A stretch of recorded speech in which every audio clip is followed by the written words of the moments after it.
In recent years, the concept of freedom has been heavily associated with games tagged as open world experiences, and while it is not wrong to connect these terms together, that specific feeling of freedom appears to be indefinite, mainly because the core loops featured in those games can be, dare I say, identical. Climb up a tower, look around, and there you are, free to follow yet another point on your minimap. Open world game concepts contain a high amount of similar characteristics which could be tied to the feeling of freedom, such as fast maps, crafting, and an overwhelming amount of quests. And while those sound like freedom itself, they might also make you feel the opposite, offering hundreds of hours of gameplay, eventually making the player feel obliged rather than interested to not miss out on content. In fact, the similarity of gameplay loops has already sparked a phenomenon on the internet that can be referred to as open world fatigue, meaning that what was once understood as freedom in a game lately has become a common thing. But as for all things, there are exceptions.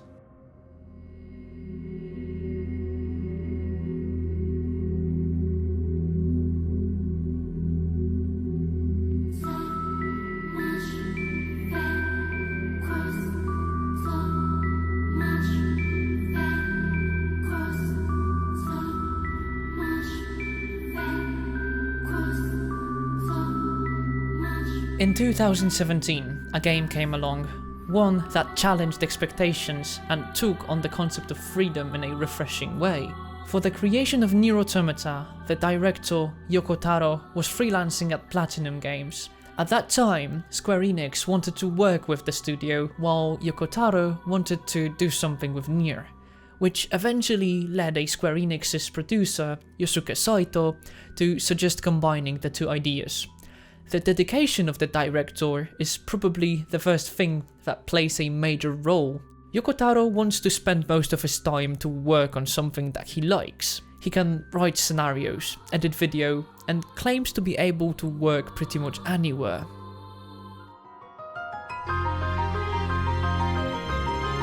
There are a few things that make up his style, which the audience familiar with his games grew to know very well. The Drakengard games, as well as the previous installment in the NieR series, have multiple endings, which for now, alongside unique, emotional stories, seem to be inseparable labels in his games. Yoko Taro tied the concept of multiple endings with freedom, developing his own take on open worlds. NieR Automata has a total of 26 endings, from which 5 are story crucial, while others serve as a comedic tool. The story crucial endings follow certain structure that Yoko Taro came up with as a solution for a problem, which he mentions during his 2018 GDC talk. The end result of that is that the player feeling like they need to get through every single quest because they feel like they're going to be missing out on something.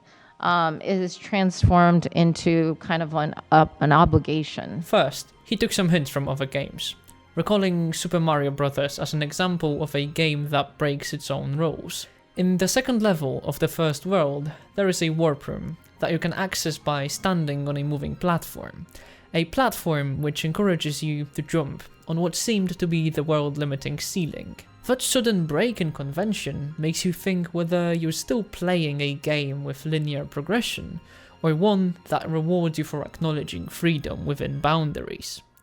But that's not all. Then he went about how GTA 4 does not allow you to interact with all the NPCs around the city, and that he can't imagine they didn't have the budget to implement such thing. His aha moment, however, was when he discovered that's the way GTA games build its realism, because you simply do not walk up to strangers in the real world to have a conversation, and that even if you would be able to do things beyond logic, like running through the city at enormous speed, it is not going to give you the feeling of freedom. How do these two discoveries impact his later approach to NieR Automata's direction then?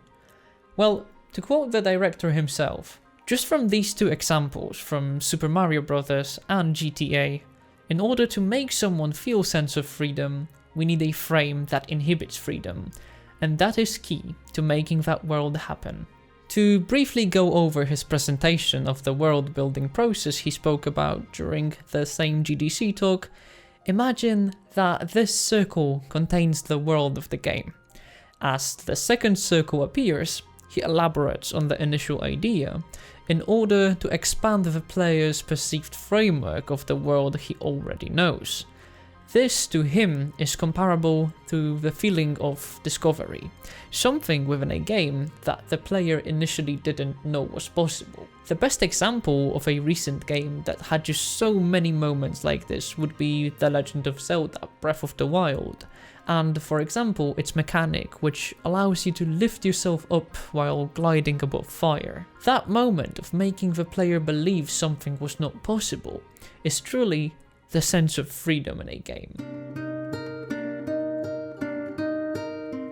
To make the concept even more clear, let's break it down on NieR Replicant first. And as much as I would love to stay close with the Western fans of the franchise, breaking it down on Gestalt, what I want to describe just makes more sense on the Replicant's example. The adventure starts as a youth, canonically named NieR, and puts the player in a world structured very similarly to this of Ocarina of Time. As some of you might already expect, somewhere in the middle of our adventure, a time skip occurs, a 5 years long one, naturally rendering NieR to grow older. This shows how the director connects the narrative with the gameplay itself, by unlocking new, heavier weapons to handle as our character grows. And from here, we are allowed to head towards ending A. Once that milestone is reached, the game is not over under any circumstances, as some of the game journalists might have thought. After the credits roll, the player gets notified about the creation of another branch, one that Yoko Taro calls a flip side, and it is the opening towards ending B, the elaboration on concepts previously given to us in a way that is best experienced yourself. Okay, we now understand the original NieR, but what about Automata? I brought it prior because the director went another step further while creating the sequel. At the very beginning of our adventure, we are given to control an android unit specialized in combat, 2B. And to keep her company, there is a scanner model by the designation 9S. The player guides the pair through a series of astonishingly composed boss fights to reach the planned conclusion of ending A, but it comes quicker than he would have expected. Now, since we are experts on the original NieR, we naturally expect that the story is going to branch in a similar fashion. But if you're a newcomer to the series, much like I was with Automata, that is possibly going to be the very first aha moment, orchestrated for you for the sake of communicating freedom. As we already know, the story branches, unlocking the possibility of reaching ending B, but this time we are not to be in control of the combat model, but her companion 9S, who is capable of seeing and understanding things 2B was simply not programmed to. This is once again the flip side, a playthrough that uncovers more of the world which we are already familiar with, in order to deliver information that was right in front of us, but beyond our understanding. However, a strike of genius, that is Automata's direction, comes after this, and was built on the foundation of its predecessor's failure in execution of this style. An intertwining branch leading towards the C ending features more playable characters, more perspective shifting, and some of the most powerful fourth wall breaking moments in any medium ever, while still happening within a world that we already feel like home at. But it's one that changes its form as fluently as the game itself, to keep you away from noticing the similarity of the gameplay loop you're ultimately trapped in. And the moment you think you've been through it all, you absolutely have not. The game once again will play with your expectations in order to include you within its narrative, helping others reach the one last true ending, by making you sacrifice everything for the ecstasy of directly influencing a tragic story, and helping not only the characters you were given to control, but for a brief moment, thinking about someone, a stranger on the other side of the world, which was the premise for Automata's true ending. I think it's safe to assume that anybody who has not played the game past ending A or B didn't get to experience Yoko Taro's twisted vision, but merely the Platinum game's execution, which I don't mean to belittle. But stay with me on that one, as I want to point out how much you can miss on if you don't accept the invitation to something out of your comfort zone for a change. The ability of completely skipping on that major part of the game hints that Yoko Taro might not care all that much about people playing till the true ending, and that, I believe, may situate him as the biggest avant-garde creator of all present artists within the medium. One that makes you believe he's inviting you for more, while frankly, you're craving to embrace that vision, which elevates subverting expectations on a whole new level. And this brings us to another point. What makes the narrative of Automata so special?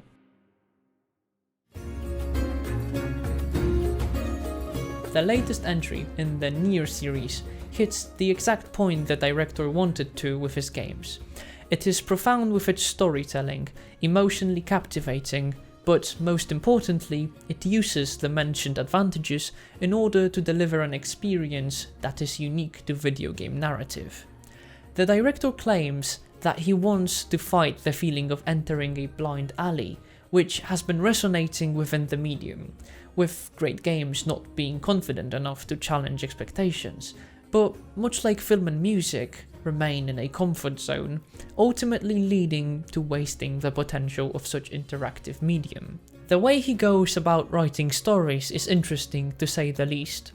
The scenarios for NieR games while in the making start with their conclusion, which the visionary behind the game likes to call backwards scriptwriting. For the sake of Automata, it would be the premise that I have mentioned before, helping a stranger on the other side of the world in exchange for a certain sacrifice you have to be willing to make on a personal level. This approach is revealed by Yoko Taro during GDC 2014, on the original's NieR example, as he was thinking how could he possibly make the player feel something in the inventory screen. From this spot, the conclusion, he scriptwrites backwards. His goal was not to manipulate the story in-game, but to interfere with the player's real-life experience, yet again proving his attempt to understand the video games medium from a perspective that is certainly refreshing and brave. There are other two techniques he likes to use, which are called photo thinking and emotional peaks. Emotional peaks are strong feelings sparked within the player by the game's story, which itself is a series of events from start to finish. An emotional peak could be pretty much any kind of feeling: sadness, anger, disappointment. Emotional peaks are essentially a take on climax within the structure of his script, and they have to be built of some specific feeling from which you can pile up information, such as the girl dies, it's her wedding day, in order to elaborate on the sadness that is to be communicated. On another hand, photo thinking refers to his process of visualizing something in his head that he feels is lacking in the story. So whenever a scene doesn't come together, he would take all the pieces of information that derive from the emotional peak and try to imagine how it would look like in order to capture all the supporting factors of the sadness he tries to communicate. A summary that he used to describe this technique is an application of visual memory skills.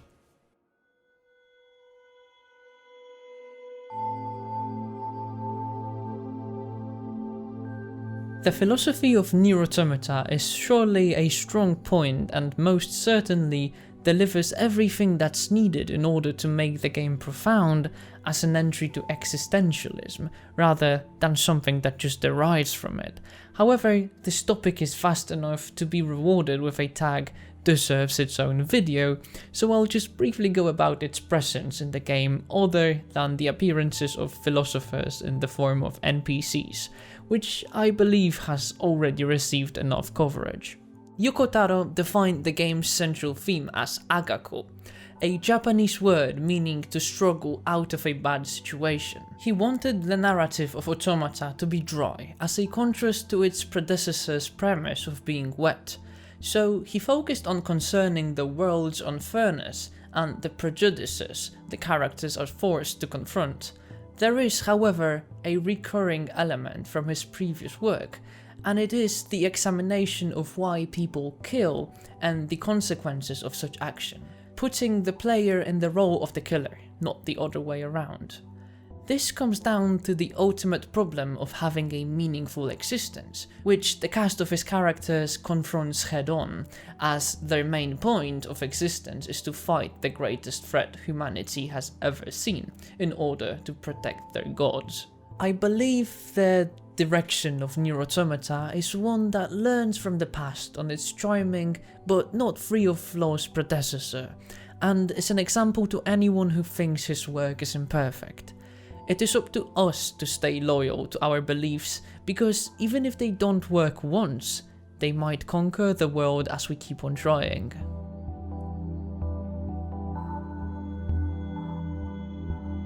Thank you so much for watching through the first video we have ever produced at Otaku Spectrum. If you are interested in more in-depth videos on game direction, narratives and such, make sure to subscribe to the channel. We'd also love to hear your genuine feedback and comments down below, so that we can improve the videos we're planning to make in the future. As it's already morning though, I'll have to see you in a bit.